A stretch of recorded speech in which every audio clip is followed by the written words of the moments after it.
going on, ladies and gentlemen? Welcome back to some Cyber Realm. Today I'm doing another character review, or character banner review. So, I never thought I'd be back here so quickly, but the day after I released my previous character banner review video, they released a new banner, which, to say the least, is not something that I didn't expect, but, you know, I didn't think that I'd have one so soon. So, once again, putting hold on the Minesweeper. And as for the Rainbow Six video, I'm tweaking it out. Maybe I will do it. Maybe I'm gonna end up doing something else. Minecraft, for instance. But anyways, that's for another video, and that's to discuss later on in the forums. But for now, we're taking a look at this new Helfheim banner. I think that's how you pronounce it, right? Helfheim? Helfheim, yeah, Helfheim. Or what I commonly refer to as the Dusk characters, are back once again.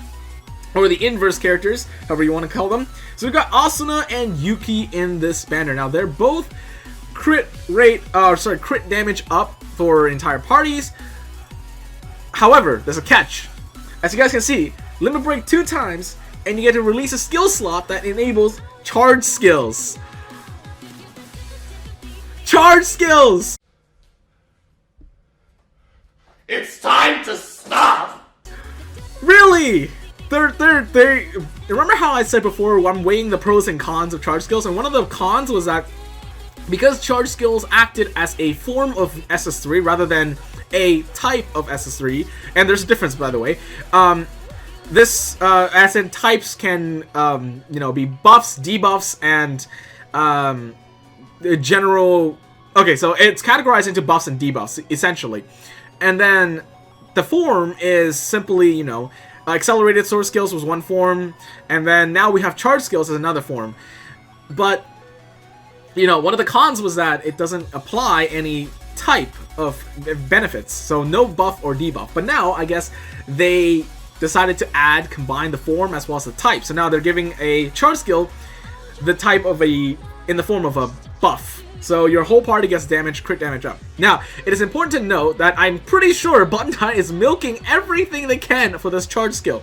And as I'm going to be honest with you, I did the math, and I did basically the testings, and what I found out wasn't actually as impressive as you think. So, I don't know. It's up to you guys to decide whether or not my findings is useful to you, and whether or not that you think that applying a charge skill is really the main focus. I think charge skill here is actually the main focus, not the crit damage up. That buff is really small, as I'll show you in a minute.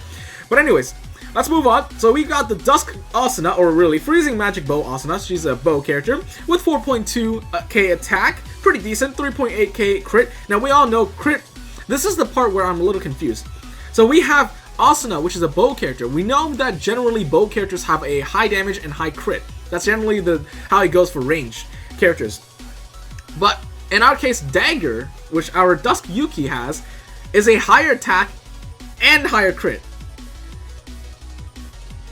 I don't know, like, it seems to me the choice here is obvious, that it's going to be Yuki once again.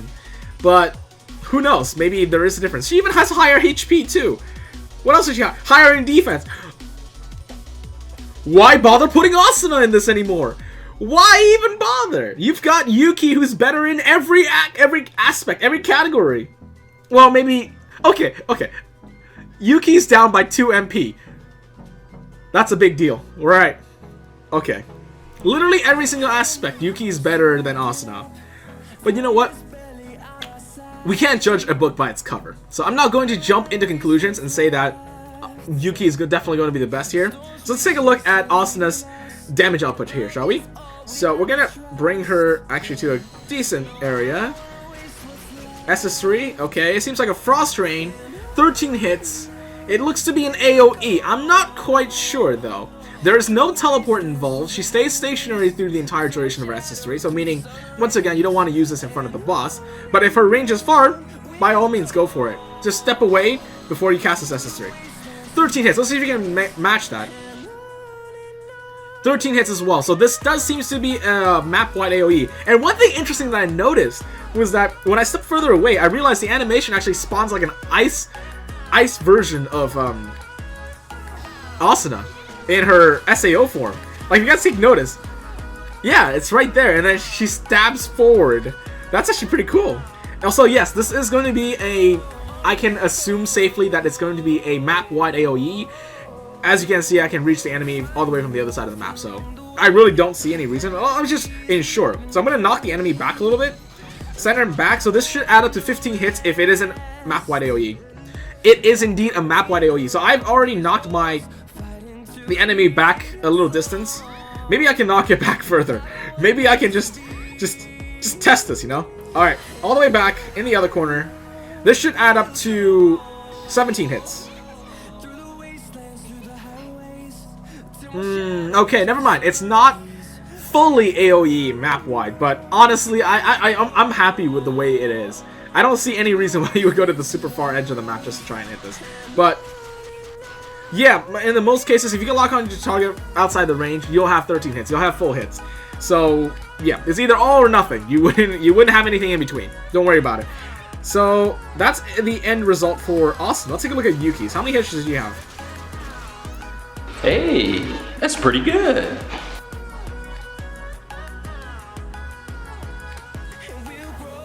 Oh, well, 14 hits combo. And I don't know why.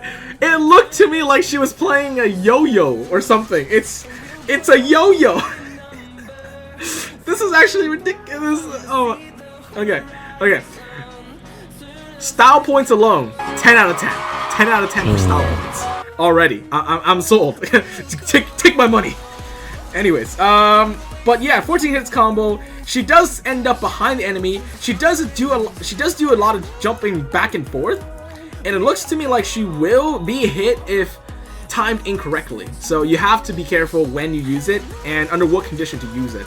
So if the boss is doing like a, around himself AoE, especially when it considers a vertical attack as well, you really don't want to be using the skill. You'll end up taking a lot more damage than you actually want to. So for instance, if you guys remember the Scythe boss that drops like a field of rain from above, that one actually is better to stay stationary. If you get caught in it, you might as well stay stationary because you'll get hit with less blasts. In this case, you'll end up taking all of them. So that's definitely not a good idea. Anyways, I step back all the way. Let's take a look if there is a teleport, but it's not as far as you think it would. So let's get a little closer. This is about half an inch. He's still outside my screen. 14 hits still. So it has moderate teleportation range, but it's not a map-wide teleportation range. So that is good to note. But I think the clear winner here is going to be Yuki, without a doubt, without question. Unfortunately, yeah, higher hit count as well. So what can I say? It's gonna be the winner. Now, here's the interesting thing that I wanted to tell you guys. So the main focus to these characters is not, in fact, their crit damage up. It is, in fact, their charge skill. You guys want to know why? So I've ran tests, and I've calculated, or I've collected samples of their auto attacks, their normal attacks when they don't have the buff on, and when they do have the buff on. I calculated the average and took the percentage of the increase in critical damage. Now, it might have been a flat damage increase. In that case, then I'm mistaken. But if it's not a flat damage increase, and it's rather a percentage damage increase, the answer that I got, or at least the percentage I received at the end, was measly 6%. And once again, I'm going to be safe about this, and I think it's actually going to be around 5%. My sample size isn't big enough to say for certain, because there is a range that your damage fluctuates between, and I'm going to say the answer I got was a 6%. But it could be slightly higher, it could be slightly lower, but it's not going to be that much deviation. So 6% is all you're getting. I really don't think that it's that big of a buff. So they're what can I say? I guess their real shine is the charge skill. Again, why? Just why charge skills? Why? Just what is wrong with you guys, Bandai? Come on, let it go, man. It's been 3 banners consecutively. You just gotta let it go. All right, it's not working out. You're not making it a thing. You're not making it a canon. Do something else with it. Anyways, but yeah, I've got 126 gems. I have enough to do 1 scout, so let's go for it. Head on to town 00. That's 900. That's not the right town. Let's head over to 99 and we'll do a quick scout. Pray for the best. Oh, by the way, for the Golden Week Scout, or the, I can't remember what the scout was. It was the Treasure Hunt Scout. I managed to actually get a 6-star, which was the original, you know, the first batch of characters that came out when 6 stars was released, right? The Dark Yuki. I got that. Pretty good if you ask me. Alright, let's give it a shot. Now pray for the best. If I don't get it, so be it. I think I just got baited. I just got baited. Anyways, that is the end of today's video. I hope you guys enjoyed it. Remember to leave a like if you enjoyed it. Give me some comments on what do you guys want to see next. I'm running out of ideas here. And I'm gonna probably do some Minecraft videos if I'm really out of options. But aside from that, I'll be around. Subscribe if you want to see more of this content. So, or if you're new to the channel and you want to stick around. My Discord channel is down in the link below. Join the community. Feel free. We're lacking members. We have 200 people, but only 40 or so people actually active. Anyways, guys, that's it. Once again, I'll see you guys in the next one. Peace.